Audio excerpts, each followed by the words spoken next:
A sloth, a donkey, and a curious human. Send a prompt and see what they're doing. One hits record with a question on his mind. Two brothers pick it up, see what they find. Corn takes his time, Herman's got the facts. Back and forth, they never hold back. My weird prompts, come on in, that's where we begin. My weird prompts, glad you're here. This episode was generated using artificial intelligence. Please verify facts. You know, Corn, this whole show runs on GPU compute, and we wouldn't be here without Modal. Seriously. And that's what powers all our text-to-speech. Everything you're hearing right now. They're an AI infrastructure platform. Developers use them to run GPU workloads in the cloud with zero infrastructure headaches. If you're building anything with AI, check them out. Modal.com. You ever look at a foundation of a house and think, this is solid, but maybe we should just build the walls first and see where the plumbing ends up later? That is essentially how some countries handle their entire legal existence. Today's prompt from Daniel is about constitutional frameworks, or in the case of a few specific nations like Israel, the lack thereof. It is a wild concept when you really sit with it. Most of us are raised to believe a constitution is the secular holy book of a nation, the unshakable bedrock. But Israel has been running the show since 1948 without one. It is one of the most fascinating legal anomalies in modern history, Corn. And I am Herman Poppleberry, by the way, for anyone keeping score. We usually think of a constitution as this single weathered parchment under bulletproof glass, but that is the American model. Israel is part of a very small, very exclusive club of democracies that decided to take a different path. By the way, today's episode is powered by Google Gemini 3 Flash, which is helping us navigate these complex legal waters. A club of six, right? If I remember my trivia correctly. It is Israel, the United Kingdom, New Zealand, Saudi Arabia, Canada, and Oman. Although Canada is a bit of a hybrid because they have a Charter of Rights and Freedoms.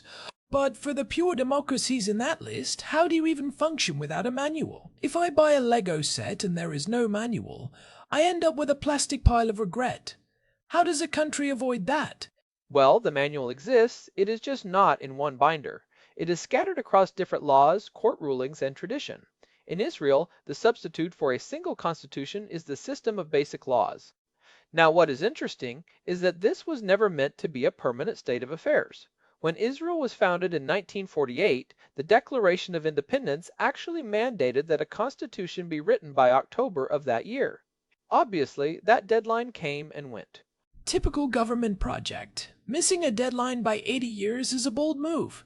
Why did they stall? Was it just the chaos of the War of Independence? Or was there a deeper philosophical rift that stopped the pen from hitting the paper?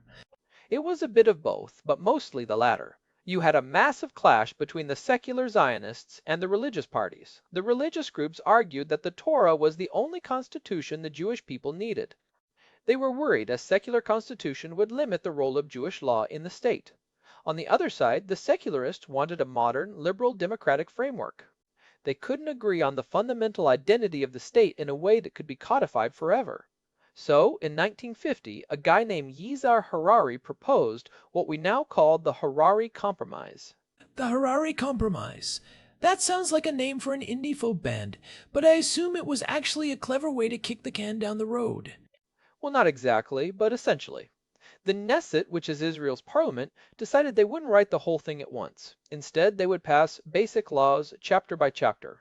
Once they had enough chapters, they would ostensibly staple them together and call it a constitution. But because they never finished the book, each chapter operates as a standalone piece of superlaw. So it is a patchwork quilt. But here is the technical question. If a basic law is just a law passed by the Knesset, what makes it basic? In the United States, you need a massive uphill battle to amend the Constitution. In Israel, can the Knesset just change a basic law on a Tuesday afternoon because they have a simple majority? That is the core of the current crisis. For decades, basic laws were treated with a sort of vibe of importance, but they weren't necessarily harder to pass than regular laws. Some require a special majority of 61 out of 120 members, but many don't. The real shift happened in the early 90s. This is what legal scholars call the constitutional revolution. The Knesset passed two specific basic laws, human dignity and liberty, and freedom of occupation. I remember reading about this. This was the moment the Supreme Court essentially said, wait, these are actually superior to regular laws. Right. Chief Justice Aharon Barak led the charge. He argued that because these laws protected fundamental rights, the court had the power of judicial review. This meant the court could strike down regular laws passed by the Knesset if they contradicted these basic laws. It was a massive power shift.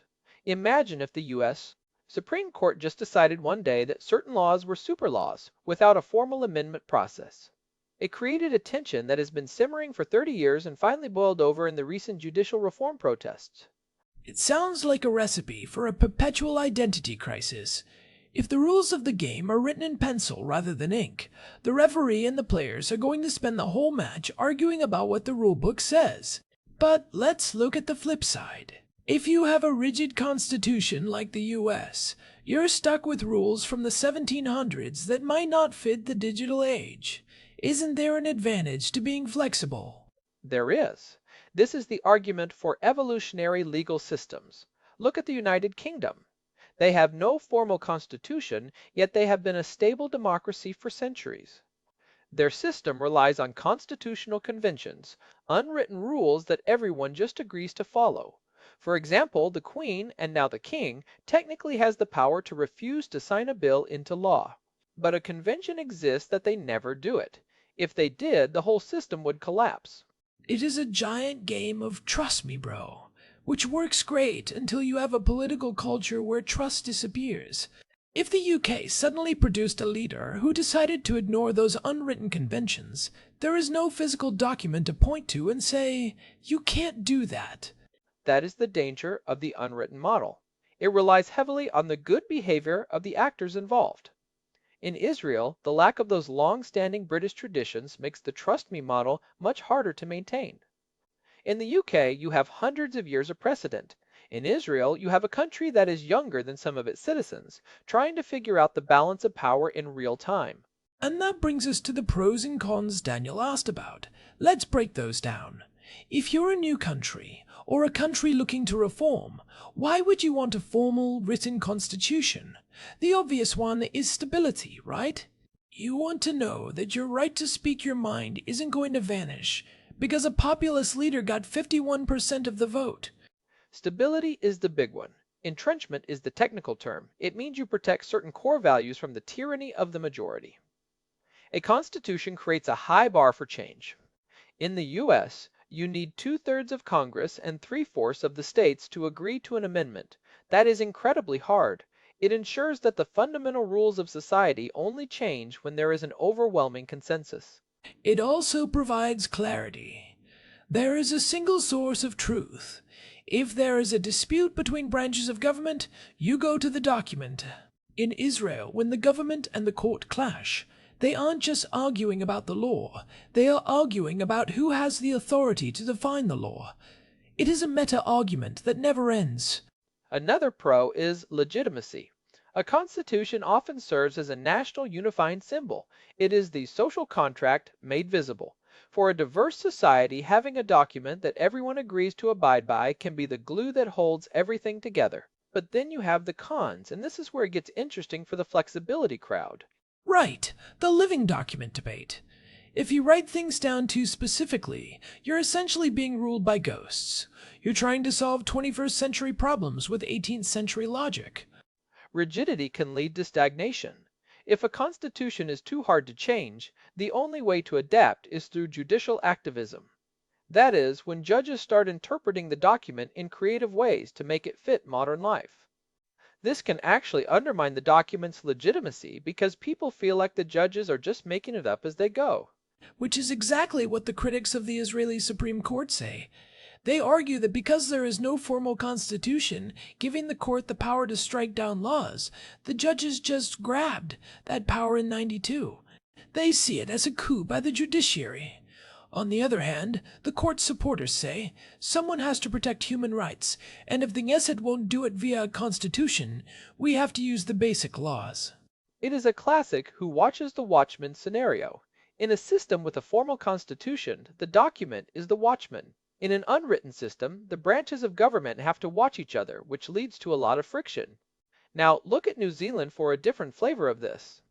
They have a Constitution Act from 1986, which is codified, meaning it is written down in one place, but it isn't supreme law.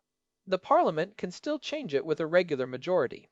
So, it is essentially a very fancy to-do list. Here is how we'd like to run things, but feel free to ignore it if you have the votes. That seems like the worst of both worlds. You lose the flexibility of the unwritten system, but you don't get the protection of the written one. New Zealanders would argue it works because they have a strong culture of parliamentary restraint. But it highlights that there isn't just a binary choice between constitution and no constitution. It is a spectrum of how much power you want to give to the past versus how much you want to give to the present.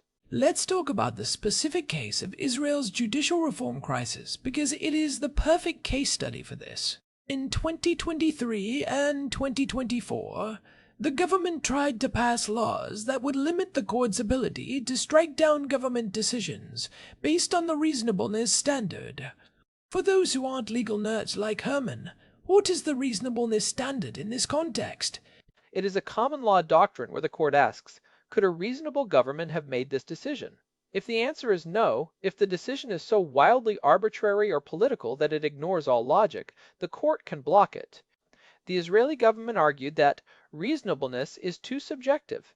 They said, we were elected, the judges weren't. Who are they to decide what is reasonable? But because there is no constitution, there is no defined boundary for what the government can and can't do.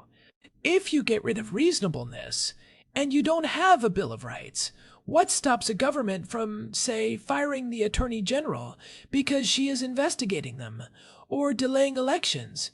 That is the fear. In a system with no constitution and a unicameral legislature, meaning only one house of parliament, there are very few checks on the executive branch. In the US, you have the Senate, the House, the President, and the courts all balancing each other. In Israel, the government usually controls the Knesset, so the only real check is the Supreme Court. If you weaken the court, you effectively have an all-powerful executive. It is a high-stakes poker game where one side wants to change the value of the cards mid-hand. What I find wild is that for most of Israel's history, this patchwork system actually worked. People generally agreed on the norms. It is only when the social consensus fractured that the lack of a constitution became a glaring hole in the hull of the ship. Precisely. Well, not precisely, but you hit on a vital point. A constitution is like a fire extinguisher. You don't think about it when things are going well, but you really regret not having one when the room starts filling with smoke.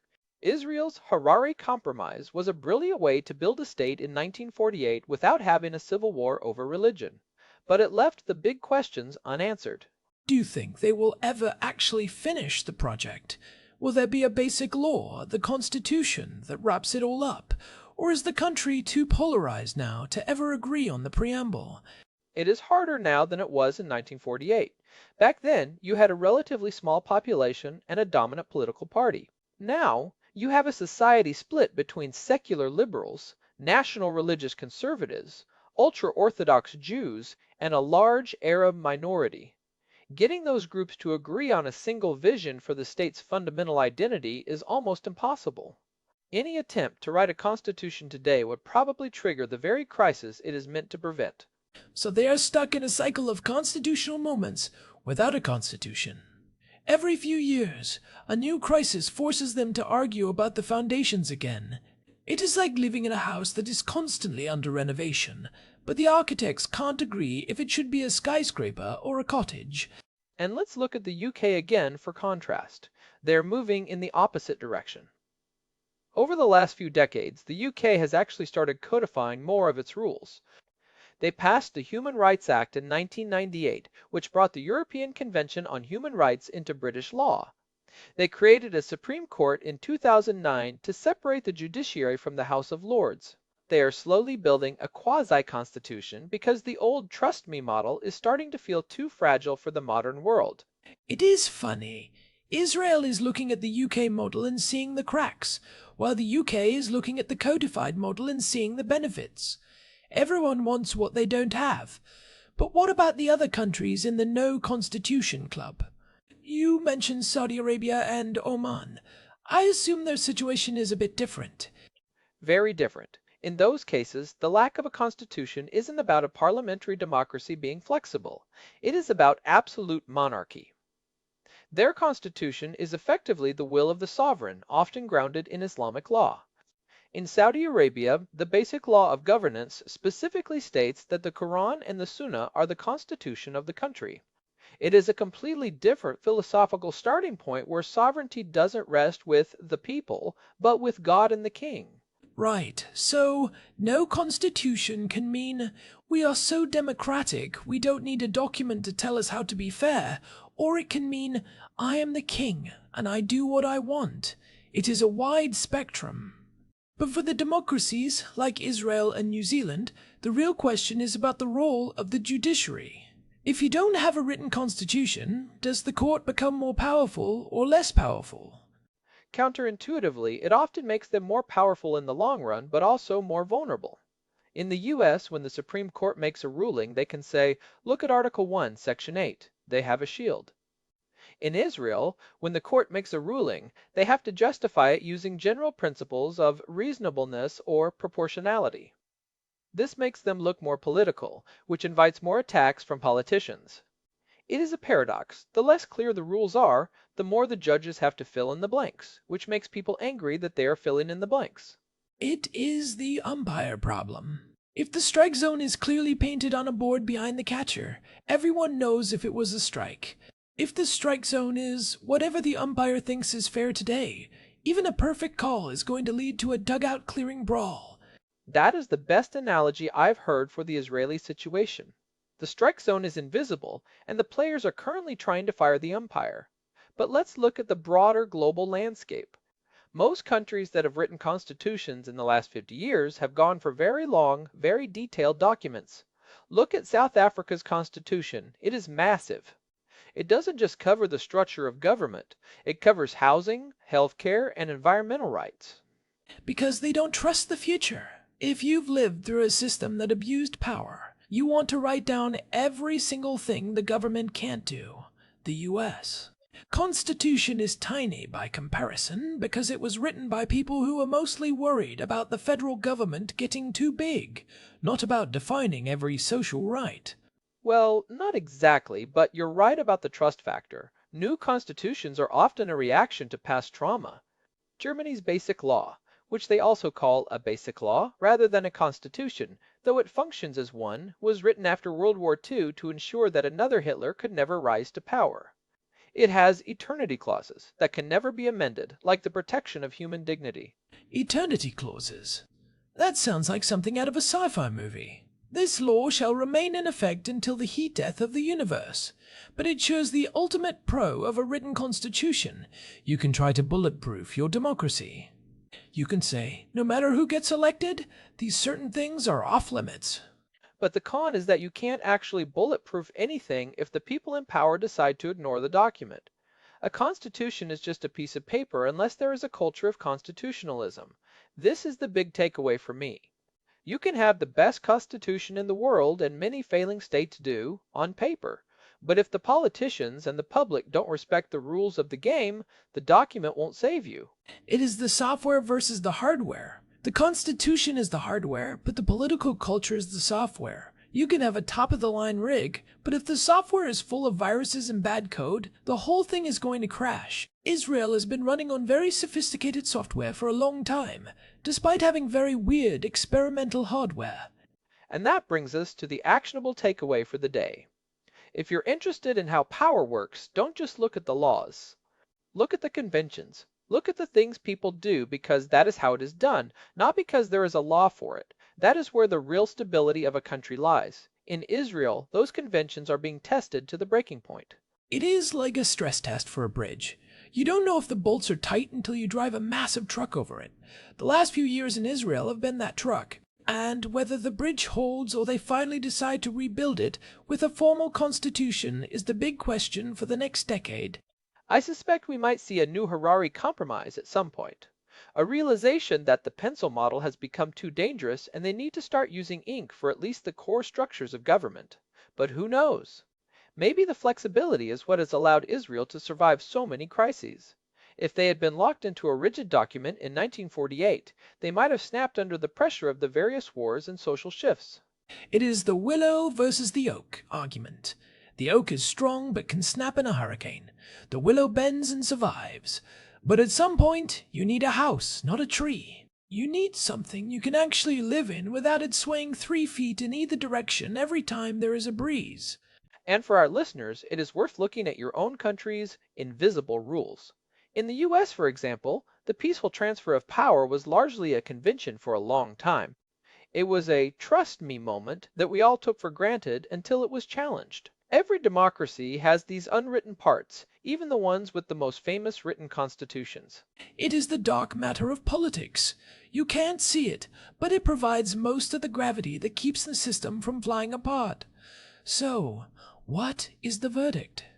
If you were starting a country tomorrow, Herman, are you writing a constitution, or are you going freestyle, like the Israelis?